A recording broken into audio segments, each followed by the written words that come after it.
Montez Ford. Montez Ford has came out and talked about his frustrations with the company. Um, Pretty much a lot of things. He talk about how he's tired of the stop and start pushes. He gets, really the street profits. He wasn't really just talking about himself. He was just saying like it's always stop and start. It's been 4 years they was tag team champions. I didn't even know it was that long ago. Um, but the stop and start pushes, they get momentum, they lose it right away, nothing there, you know, and also a lot of new faces come in and they just gotta go to the back of the line pretty much now. And people forget, like he said, people will forget what the Prophets has done because now you got something new to invest in. And yeah, it's a travesty. It is not even just for the Street Profits as well as for Montez Ford and Angelo Dawkins as singles wrestlers. I think it's time to break them up. They don't have to do the cliche somebody turn on each other. One could go to Raw, one could stay on SmackDown. Hell, one could go back to NXT and win an NXT World Title. I mean, I'm just saying, it'll be something. Revamp themselves. Um, so Montez Ford, he's talking about a lot of things. A lot of people feels his frustration because to me, this one thing is very frustrating. And I don't mean to bring up Triple H uh remarks about he doesn't see color, he just sees talent and all this other stuff. But if you go see my video, I broke that down and showed you proof of the contradictory in that statement because it's weird that if you just see talent, okay, so Montez didn't show you that he was talented and he could hang with the big stars. Now, keep that in mind. Tiffany Stratton showed you she could hang with the big stars and she was the MVP of that Elimination Chamber, right? Y'all remember that, right? That was actually my first time seeing Tiffany Stratton.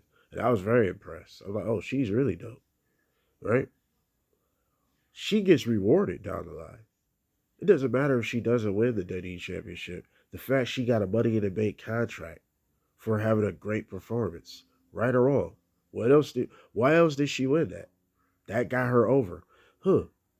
Montez Ford did the same thing. Mind you, both of them were the MVPs of that match.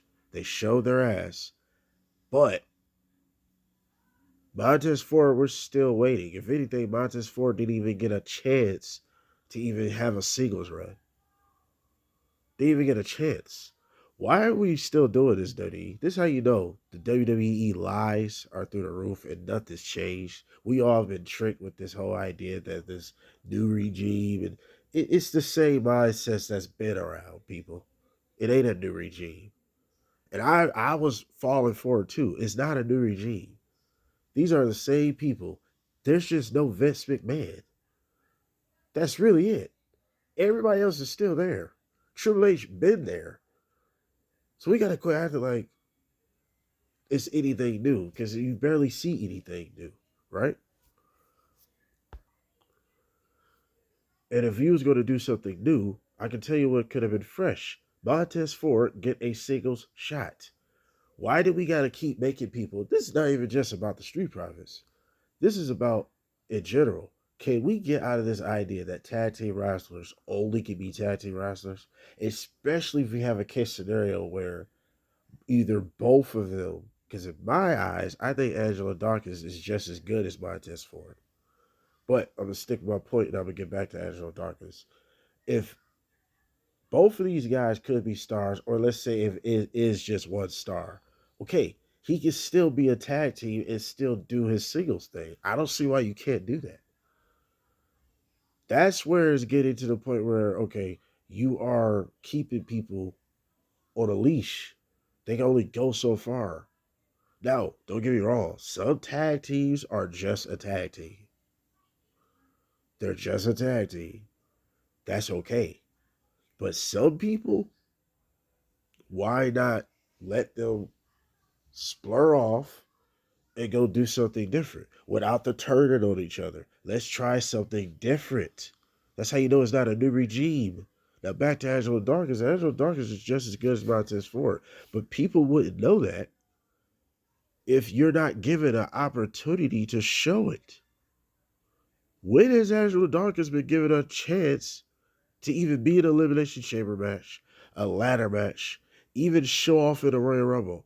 Anything. He's been a tag team guy. He hasn't even had a chance to branch out. You never know until you try it. You never know until you try it.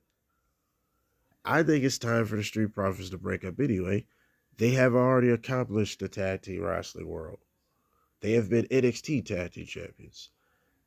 Raw and SmackDown. You might as well say World Tag Team Champions and WWE Tag Team Champions. That's how they're going to count them now.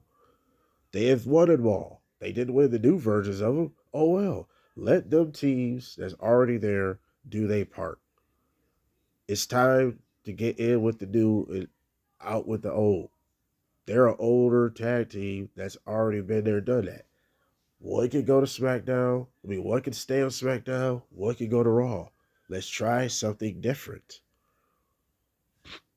But this is a different regime, though. That's how you know, bro. WWE be lying their ass off, bro. I'm gonna have a whole video about WWE lies, but this is just one of them. New regime, but it ain't nothing new happening. It's the same shit. It's still the same little favoritism. Obviously, Montez Ford is not a favorite.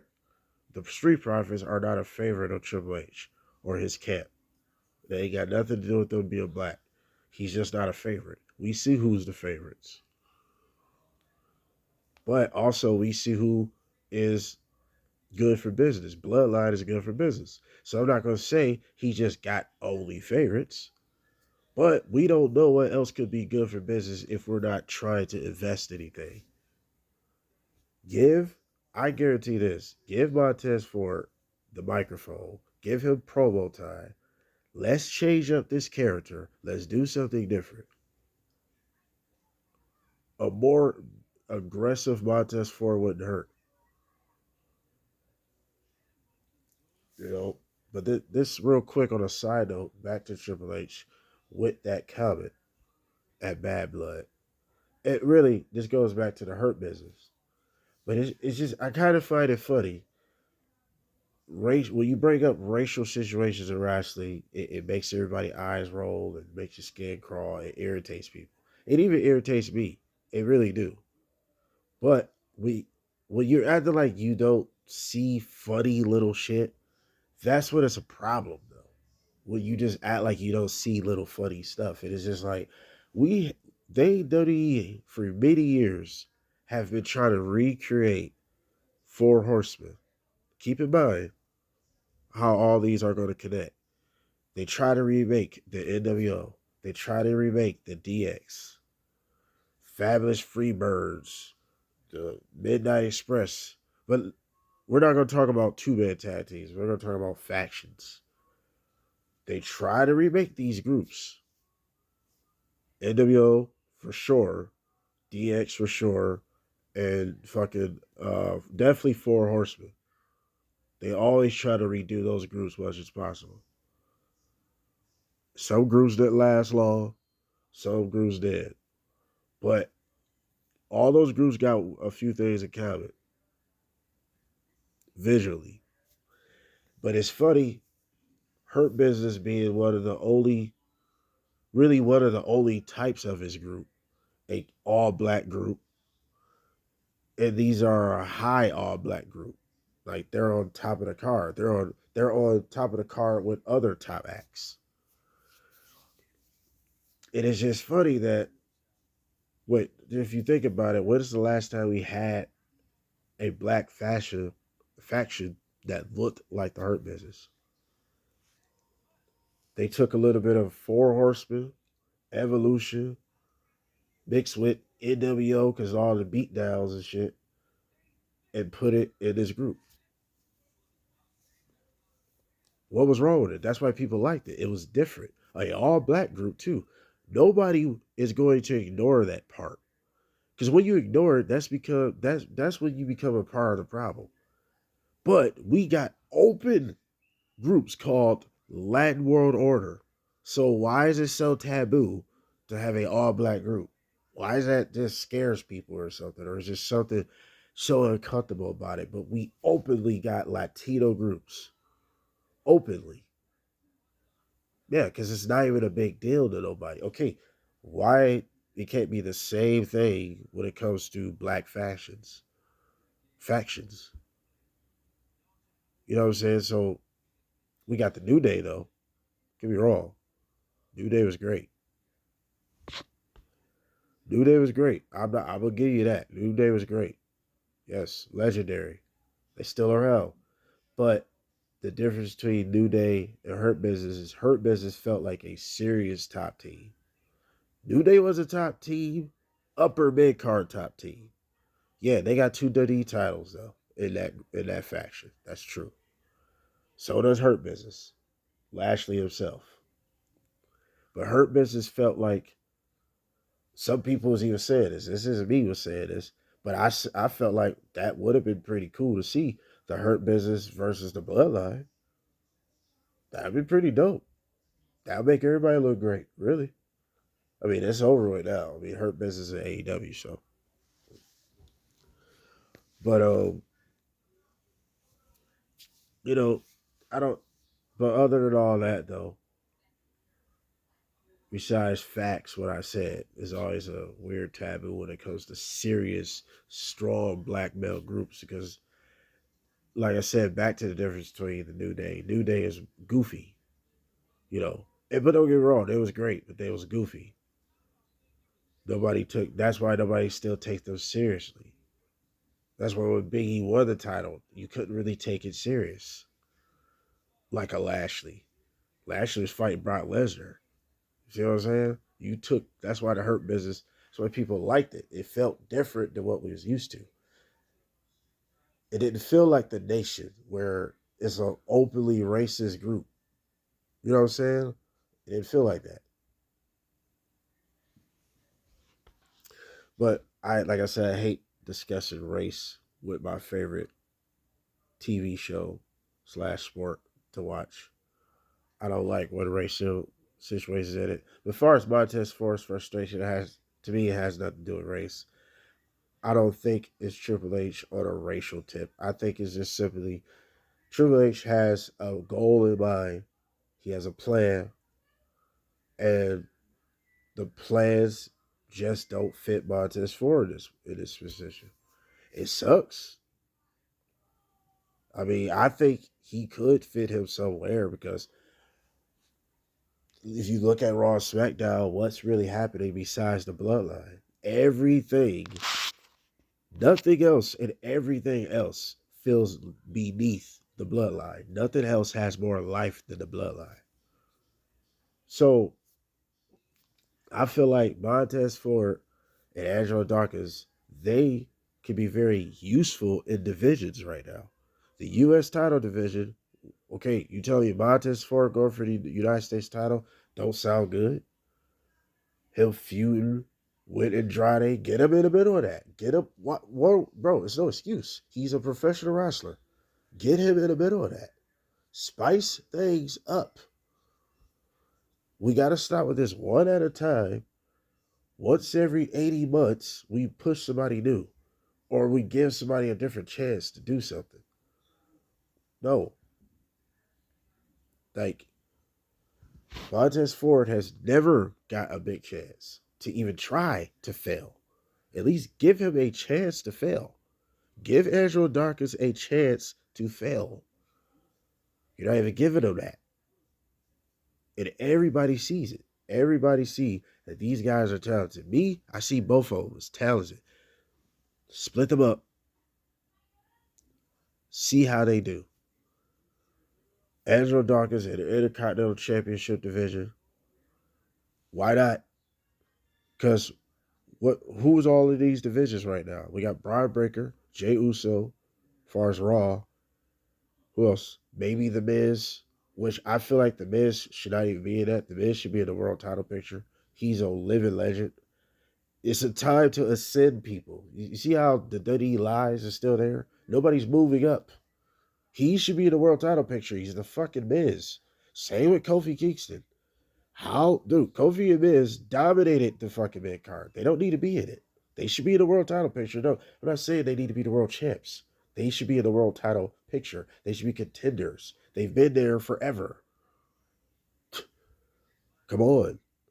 It Miz, Miz and Kofi are great players because they can move up and down a card. That's exactly how they both should be. Move up and down a card.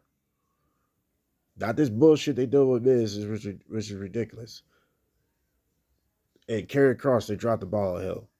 I'm gonna have a whole video about all the people they dropped the ball on with WWE. But who else? Jey Uso, Braun Breaker. You could throw Angelo Dawkins in there. Bronson Reed in there. Chad Gable should be in there. You got Uncle Howdy should be in there. Come on, you got a division. You just ain't making it. You're not creating this division. It's slow burning, bro. The mid card should be jumping because the mid card represents who's going to be in the heavyweight division in the next few years. That's what it's supposed to be. It seems like y'all forgot this formula. That's what it's supposed to be, bro. John Cena was in the mid card. Yeah. Randy Orton was in the mid card. Edge was in the mid card. That's who you know who's going to be on. Jericho was in the mid card. Rey Mysterio was in the mid card. That's who you know who's going to be the top guys in the next few years. So you gotta have a hot mid card, bro. And right now, let's take it. Let's go to SmackDown. We got LA Knight, Carmelo Hayes, Andrade. Okay, throw Montez Ford in there. We got Santos Escobar in there. Who else we could throw in there? Break up Austin Theory and fucking Grayson Waller, bro. One can go to SmackDown, one can stay on SmackDown, one can go to Raw. We need divisions, bro.